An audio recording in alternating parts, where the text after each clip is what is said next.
Hello friends, आज हम लोग पढ़ेंगे एम फेजेस के बारे में। ठीक है, इससे पहले हम लोग ने देखा था कि एक फेज में कितना टाइम लगता है, क्या चेंज होता है और कितना अमाउंट में होता है। ठीक है, तो एम फेज को दो पार्टों में बांटा गया। एक है कैरियोकाइनेसिस, एक है साइटोकाइनेसिस। कैरियोकाइनेसिस का मतलब होता है, कैरियो मतलब न्यूक्लियस। मैं आप लोगों को सेल में भी बताई थी कि कैरियो का मतलब होता है न्यूक्लियस। ठीक है, तो काइनेसिस मतलब डिवाइड। तो ये तो दो पार्ट में होता है, लेकिन पहले हम पढ़ेंगे कैरियोकाइनेसिस। ठीक है, तो कैरियोकाइनेसिस में होता है प्रोफेज, मेटाफेज, एनाफेज, टेलोफेज। ठीक है, मान लीजिए कि एम फेज में कोई भी सेल आया तो उसका जो क्रोमेटिन है वो कुछ इस प्रकार के होता है। ठीक है, जब G2 में जाता है तब वो डबल हो जाता है।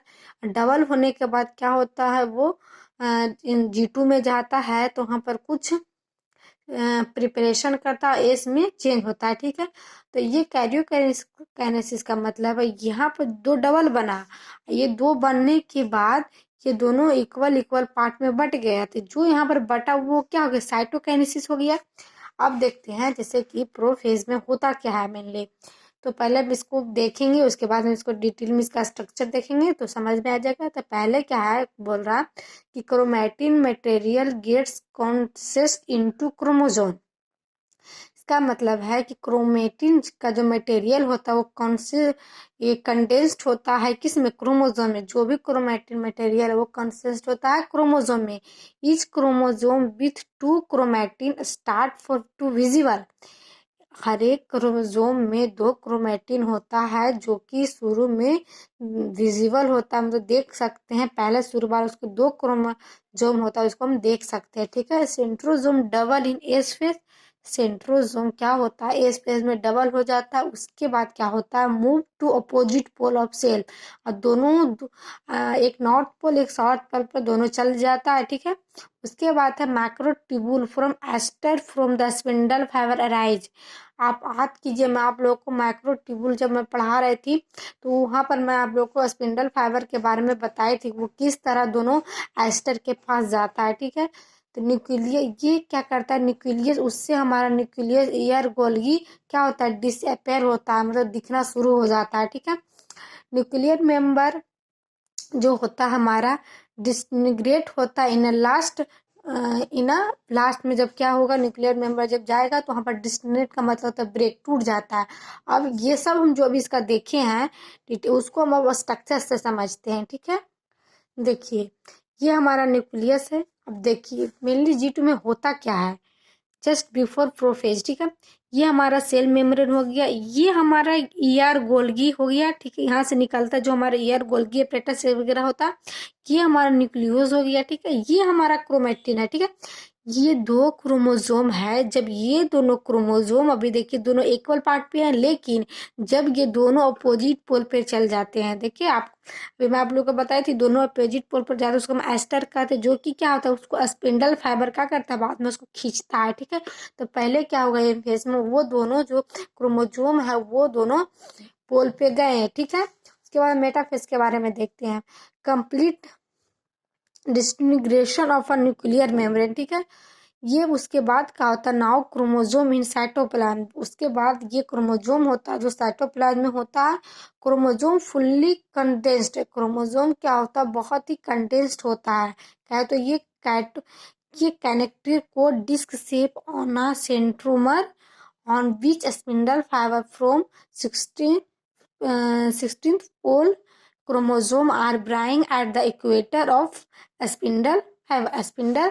इसको हम बोलते इक्वेटर को कहते हैं मेटाफेजिक प्लेट। ये कहा होता है इसमें, जब ये दोनों अपोजिट पोल पे कहाँ गए, ये हमारा एम फेज में जब ये गए दोनों अपोजिट पोल पे, उसके बाद क्या हुआ, उसके बाद जो हमारा दोनों स्पिंडल फाइबर था वो एक दोनों को इक्वेटर पर लाएंगे। ठीक है, ये दोनों को इक्वेटर पर जब आएगा, जैसे देखिए ये हमारा पोल है, उसमें हमको और देखिए ये प्रोफेज जो मेटाफेज में जब चेंज होगा तो ये देखिए कुछ इस प्रकार के आ जाएगा। पहले तो वो दोनों अपोजिट पोल पे गए, उसके बाद हमारा स्पिंडल फाइबर की मदद से ये दोनों को इक्वेटर पर लाया। ठीक है, पहले तो हम लोग ने देखा प्रोफेज में दोनों अपोजिट पोल पर गए, मेटाफेज में उसको स्पिंडल फाइबर और इक्वेटर पर लाए। अब देखिए एनाफेज में क्या होता है।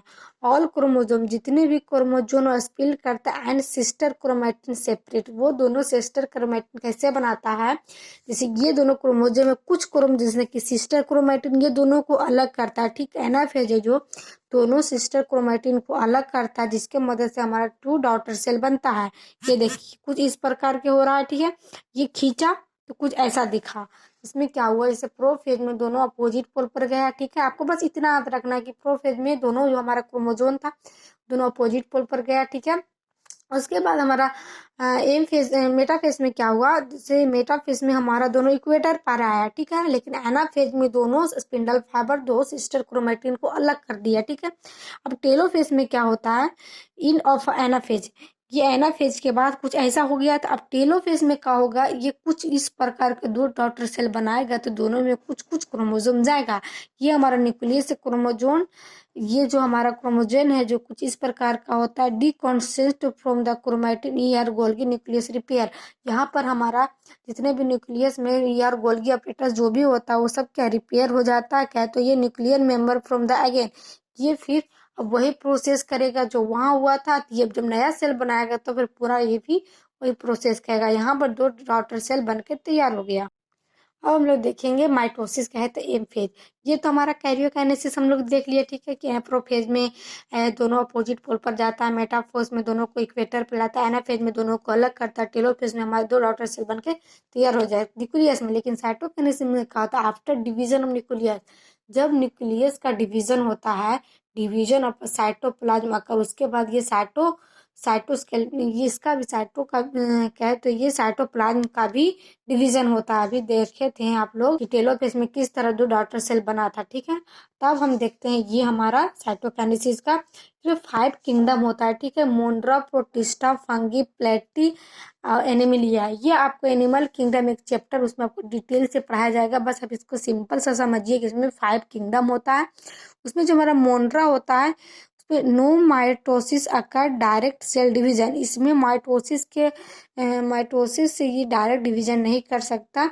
नंबर ऑफ स्पिंडल फाइबर है जो कि no division of sister chromatin, ठीक है। स्पिंडल फाइबर जो हमारा है उसको डिवीजन नहीं कर सकता, ठीक है। लेकिन प्रोटिस्टा, फंगी, प्लेटी, एनिमिली हमारा यूकैरियोटिक सेल है, उसमें हमारा mitosis occur in this 4 kingdom. हमारा जो 4 किंगडम है प्रोटिस्टा, फंगी, प्लेटी, एनिमिलिया, ठीक है। उसके बाद हमारा क्या होता है कि माइटोसिस जो है बेस फेजेस, सम मेटाफेजेस, एनाफेज, टेलोफेज। उसी तरह जैसे कि आपको ये कैरियोकाइनेसिस में हुआ था उसी प्रकार हमारा ये यहाँ हमारा जो 5 किंगडम है उसी प्रकार का इसमें भी सेल डिवीजन होता है। लेकिन इसको छोड़ के हमारा जो मोन्ड्रा उसको छोड़ के हमारा 4 फाइलम है उसमें से ये मेटाफेज, एनाफेज, टेलोफेज होके ही हमारा डिवीजन होगा। इन प्लांट्स एंड एनिमल, जितने भी प्लांट्स एंड एनिमल है साइटोकाइनेसिस मेथड डिफरेंट। हम देखते हैं साइटोकाइनेसिस भी 2 तरह का होता है, वो प्लांट साइटोकाइनेसिस, एक एनिमल साइटोकाइनेसिस। प्लांट में तो सेल प्लेट मेथड होता है, जबकि इस एनिमल साइटोकाइनेसिस में फॉरो मेथड होता है। इसको हम लोग डिटेल में पढ़ेंगे, ठीक है। अब हम लोग देखेंगे एनिमल में डिवीजन कैसे होता है, ठीक है। ये एनिमल साइटोकाइनेसिस है, इसमें फॉरो से होगा। ये न्यूक्लियस है, सेल मेम्ब्रेन है, ठीक है। ये सेल वाल इसमें एब्सेंट होता है। ये outer most layer is a membrane, ठीक है। फॉरो मेथड जो हम बोलते हैं सेंट्रोपेटल साइटोकाइनेसिस, ये 2 सेल जब बना, ठीक है। 2 सेल हमारा कैसे बना, तो वही जो स्पिंडल फाइबर की मदद से 2 खींचा था, आपको वो याद रखनी है। जब हमारा बना ये हमारा फरो है, ठीक है। ये कुछ धीरे धीरे सट के ये 2 डिवीजन बनाएगा कुछ इस प्रकार का, ठीक है। आपको एक क्वेश्चन में पूछा जा सकता है कि एनिमल में साइटोकाइनेसिस किसके मदद से होता है, तो फरो की मदद से, ठीक है। फरो क्या होता है, डीप होते जाता है। ये कुछ धीरे धीरे करके जब डीप होता है तो कुछ इस प्रकार का दो डॉटर सेल बन जाता है। अब प्लांट साइटोकाइनेसिस में क्या होता है, प्लांट साइटोकाइनेसिस में होता है कि न्यूक्लियस ये calcium pectate deposit from the inter to occur. ये हमारा जो है इसको हम ये जो कैल्शियम का पेक्टल है, ठीक है। उसके बाद क्या होता है, ये कुछ इस प्रकार का डीप होता है, ठीक है। उसके बाद डीप होने के बाद ये क्या होता है, डीप होने के बाद हमारा ये जो है कि 2 प्लांट बन जाता है, कहे तो ये सेल वॉल रिगिड फॉरो की मदद से नॉट पॉसिबल, इसमें जो है ये फॉरो की मदद से नहीं होता है। ठीक है, तो ये हमारा मिडिल लेमेला सेल प्लेट जो कि 2 सेल में डिवीजन हो गया, इसमें फॉरो की मदद से हुआ, इसमें कैल्शियम पेक्टल की मदद से उसमें उसमें जो हमारा मेथड होगा वो क्या था, फरो, लेकिन इसमें जो हमारा होगा वो सेल प्लेट मेथड की मदद से हमारा ये क्या हुआ, प्लांट डिवीजन हुआ। ठीक है, what is a multi न्यूक्लियट condition. अब जब मल्टी न्यूक्लियस कंडीशन होता है उसमें हमारा कैसे होता है, ये नंबर ऑफ साइटोकाइनेसिस, ठीक है, कुछ इस प्रकार के। उसके बाद जब डिवीजन करता है, मान लीजिए ये 2 सेल बनाया, 2 कितना बनाएगा, 4 बनाएगा, 4 8 बना देगा। ठीक है, इसको मल्टी जैसे कहते हैं हमारे में बहुत सारे सेल हो, कैसे बने, पहले 1 हुआ, उसके बाद 2 हुआ, 4 हुआ, 6 हुआ, उसी तरह हमारा क्या बहुत सारा जब न्यूक्लियस बहुत सारा जब सेल बन जाता है उसे हम मल्टी न्यूक्लिएट कहते हैं। ठीक है, अब देखते हैं मियोसिस बेसिस कंसेप्ट देखते हैं। ठीक है, अमाउंट ऑफ डीएनए, ये क्वेश्चन है टाइप क्या, amount of DNA in G1 में कितना 2C है, जबकि G2 में डबल हो जाता है तो 4C बन जाता है। ठीक है, ये हमारा 2 क्रोमोसोम है। ठीक है, ये सिस्टर क्रोमेटिन, ये दोनों सिस्टर क्रोमेटिन हो गया, और ए स्मॉल ए और बिग ये दोनों मिलके हमारा नन सिस्टर हो गया। ठीक है, ये नन सिस्टर क्रोमेटिन है। ये जो होता है होमोगोलोजिस पेयर में होता है, दो की 2 पेयर में है। सिस्टर क्रोमेटिन से जो है कि पेयर में होता है, होमोगोलोजिन पेयर सब मोर्फोलॉजिकली। ठीक है, ये देखिए सेम जेनस, ये दोनों सेम जेनस का है तो सिस्टर क्रोमेटिन है। ठीक है, ये क्वेश्चन था आपके लिए। तो आज के लिए बस इतना है, मिलते हैं नेक्स्ट लेक्चर में। जैसे यहाँ पर मियोसिस 1 था वहाँ पर पढ़ना, अगर नेक्स्ट लेक्चर में आप लोग बताऊँ कि मियोसिस 2 में क्या होता है, जिसका एनाफेज 1 हम यहाँ पर पढ़े थे, लेकिन वहाँ पर एनाफेज 2 पढ़ेंगे। ठीक है, तो आज के लिए बस इतना ही, मिलते हैं नेक्स्ट लेक्चर में। अगर आप अभी तक मेरे चैनल को सब्सक्राइब नहीं किए तो प्लीज़ कर दीजिएगा। Thank you.